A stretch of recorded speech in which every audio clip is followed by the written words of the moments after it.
श्री स्वामी समर्थ. समर्थ म्हणतात की खराब झालेली वस्तू आपल्याला वापरू वाटत नाही. समर्थ म्हणतात की खराब झालेली वस्तू आपल्याला वापरू वाटत नाही. खराब रस्त्याने आपल्याला जाऊ वाटत नाही. तर खराब पाणी, गढूळ पाणी आपल्याला पिऊ वाटत नाही.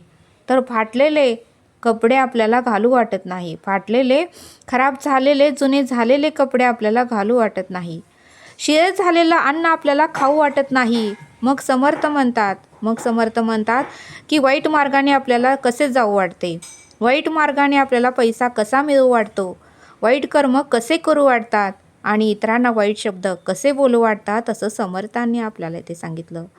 खराब झालेल्या वस्तू वापरू वाटत नाही. खराब रस्त्याने जाऊ वाटत नाही. खराब गढूळ पाणी पिऊ वाटत नाही. मग वाईट मार्गाने पैसा कसा मिळू वाटतो. वाईट कर्म कसे करू वाटतात. वाईट शब्द कसे बोलू वाटतात, असं समर्थांनी आपल्याला इथे सांगितलं. श्री स्वामी समर्थ. जय जय स्वामी समर्थ.